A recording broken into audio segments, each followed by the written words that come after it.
శృతి హాసన్ లాగా లోపల లోపల డాన్స్ చేశారా? ఓకే, సో శ్రీలీల బాగుందా? మహేష్ బాబునే డామినేట్ చేసేసారా మూవీని? సో మహేష్ బాబు పంచకట్టుతో ఆ లుక్ ఎలా అనిపించింది? సూపర్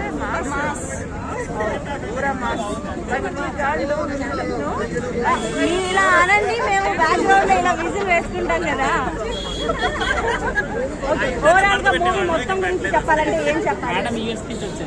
వావ్, ఈ మూవీ చూడడానికి మీరు యూఎస్ నుంచి వచ్చారా?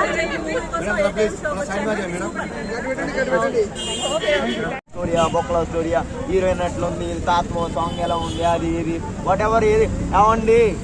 కష్టపడి ఈ సంక్రాంతికి కష్టపడి ఒక ఫ్యామిలీని ఎంజాయ్ చేయించి థియేటర్లో 2 గంటలున్నర ఎంజాయ్ చేయించి సినిమా చూపిద్దాం అనుకుంటే మాత్రం మీ ఫ్యామిలీ ఈ సినిమాకి రాకండి. మరి ఏ సినిమాకి వెళ్ళాలంటారు? సంక్రాంతికి నాకు తెలియదు. నాకైతే ఈ సినిమా అయితే 100% బోర్ నిండిందండి. అస్సలు అంటే సింగిల్ వెళ్ళాడు, కట్ చేస్తే అక్కడ, కట్ చేస్తే ఇక్కడ, కట్ చేస్తే అక్కడ, కట్ చేస్తే ఇక్కడ.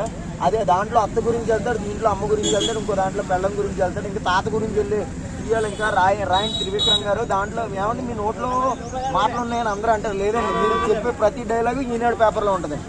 నాకు తెలుసండి ఎందుకంటారు అనమాట. ఇప్పుడు మొన్న కీడాకోలా కూడా ఈనాడు పేపర్ల నుంచి వచ్చింది ఆ సినిమా. కాదని చెప్పమనండి ఈ డైరెక్టర్, కీడాకోలా సినిమా డైరెక్టర్.